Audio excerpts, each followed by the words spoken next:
সকলোকে নমস্কাৰ জনাইছোঁ মোৰ ইউটিউব চেনেল দীপাংকৰ শইকীয়া।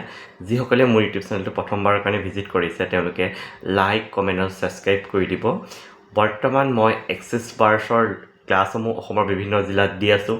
লগতে মই ৰেকি হিলিং কৰোঁ, লগতে এঞ্জেল হিলিং কৰোঁ আৰু এঞ্জেলৰ ক্লাছ দিওঁ, টেৰট কাৰ্ড চাওঁ। যিসকলে মোৰ লগত এবাৰ লগ পাব বিচাৰে বা এক্সিছ বাৰ্ছৰ ছেশ্যন ল'ব বিচাৰে বা এক্সিছ বাৰ্ছৰ ক্লাছ এটা কৰিব বিচাৰে যোগাযোগ কৰিব পাৰে। মই এইখিনিতে আপোনালোকক জনাব বিচাৰোঁ যে এক্সিছ বাৰ্ছে মোৰ জীৱনত কেনেকৈ প্ৰভাৱ পেলাইছে। এক্সিছ বাৰ্ছে মোক এটা নতুন জীৱন দিছে আৰু লগতে মই এক্সিছ বাৰ্ছত অহাৰ পাছত মোৰ জীৱনত যিখিনি সমস্যা আছিল সকলোবোৰ সমস্যা বৰ্তমান নাইকিয়া হৈ গৈছে আৰু জীৱনত মই যি বস্তু বিচাৰি আছোঁ সকলো সহজে পাবলৈ ধৰিছোঁ আৰু লগতে এইটো সকলো এক্সিছ বাৰ্ছৰ কাৰণে সম্ভৱ হৈছে।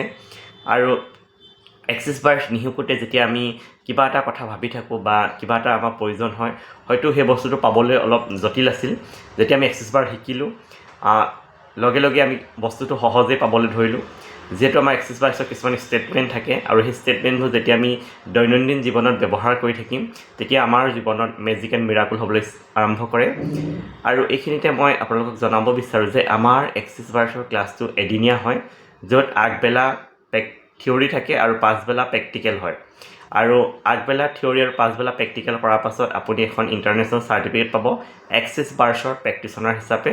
আৰু সেই এক্সিছ বাৰ্ছৰ প্ৰেক্টিচনাৰ হিচাপে আপুনি ছেশ্যন ৰান কৰিব পাৰিব আৰু বিশেষকৈ আপুনি আপোনাৰ জীৱনটো পৰিৱৰ্তন কৰাৰ লগতে আপোনাৰ ঘৰখন মানুহখিনিক পৰিৱৰ্তন কৰাৰ লগতে সমাজো আপুনি পৰিৱৰ্তন কৰিব পাৰিব। আৰু এক্সিছ বাৰ্ছত ইমান সুন্দৰ সুন্দৰ ৰিজাল্ট ইতিমধ্যে আহিবলৈ লৈছে আৰু সকলোৱে বৰ্তমান এক্সিছ বাৰ্ছটো আঁকোৱালি লৈছে।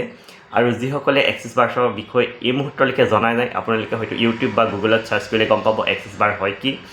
আৰু যিসকলে বৰ্তমান এক্সিছ বাৰ্ছৰ ক্লাছটো কৰিবৰ কাৰণে ভাবি আছে, হয়তো পইচাৰ কাৰণে হয়তো পৰা নাই, তেওঁলোকে এবাৰ এক্সিছ বাৰ্ছৰ ছেশ্যন লৈ চাওক, তাৰ পাছত এক্সিছ বাৰ্ছৰ ক্লাছটো সহজতে শিকিব পাৰিব।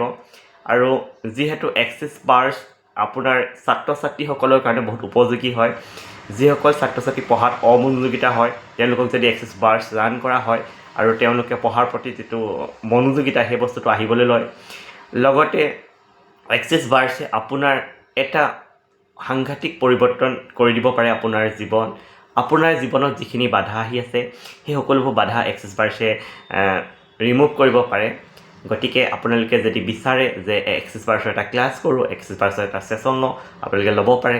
লগতে যিহেতু এক্সিছ বাৰ্ছৰ লগতে মই এক্সিছ বডি প্ৰচেছৰ ছেশ্যন দিওঁ, এবাণ্ডেঞ্চ ছেশ্যন দিওঁ, MTVS ছেশ্যন দিওঁ। গতিকে যিসকলে এক্সিছ বডি প্ৰচেছ ছেশ্যন ল'ব বিচাৰে যোগাযোগ কৰিব পাৰে। আৰু এইখিনিতে এটা কথা ক'ব বিচাৰোঁ, যিহেতু মই অসমৰ বিভিন্ন জিলাত এক্সিছ বাৰ্ছৰ ক্লাছ দি থাকোঁ, এতিয়াৰ পৰা মই এক্সিছ বাৰ্ছৰ ক্লাছৰ লগতে এদিন এক্সিছ বাৰ্ছৰ ছেশ্যনৰ কাৰণে ৰাখিম। লগতে সেই অঞ্চলটোত হয়তো সেই জিলাখনত যিখিনি এক্সিছ বাৰ্ছৰ প্ৰেক্টিচনাৰ থাকিব হয়তো মোৰ লগত শিকাও হ'ব পাৰে, হয়তো মোৰ লগত শিকা নহ'বও পাৰে। তেওঁলোকৰ এটা ৱাৰ্কশ্বপ আমি আয়োজন কৰিম প্ৰত্যেকখন জিলাত আৰু গতিকে সেই ৱাৰ্কশ্বপত অংশগ্ৰহণ কৰিব পাৰে। আৰু যিসকলে এই ৱাৰ্কশ্বপটোত অংশগ্ৰহণ কৰিব বিচাৰে, যিহেতু মই যিখন জিলাত এক্সিছ বাৰ্ছৰ ক্লাছ দিবলৈ গৈ থাকোঁ তাৰ আগত মই যিহেতু ডেট ঘোষণা কৰোঁ আৰু সেইমতে আপোনালোকে মোৰ লগত যোগাযোগ কৰিব পাৰে আৰু আপোনালোকে সেই ৱাৰ্কশ্বপটোত অংশগ্ৰহণ কৰিব পাৰে। আৰু সকলোৱে যাতে জীৱনটো পৰিৱৰ্তন হওক, সুন্দৰময় হওক, এক্সিছ বাৰ্ছে সকলো জীৱন যাতে মেজিক এণ্ড মিৰাকুল কৰি দিয়ে, আপোনালোকে লাইফত যি ভাবি আছে আপোনাৰ সহজেই যাতে হয় সেইটো এক্সিছ বাৰ্ছে আপোনাক দিব পাৰিব। আৰু গতিকে আপোনালোকক ক'ব বিচাৰোঁ যে যিসকলে এই মুহূৰ্তলৈকে ভাবি আছে যে এক্সিছ বাৰ্ছৰ ক্লাছটো এবাৰ কৰি লওঁ, আপোনালোকে জইন হ'ব পাৰে আৰু আপোনালোকৰ জীৱনটো এটা সুন্দৰময় কৰিব পাৰে। ধন্যবাদ।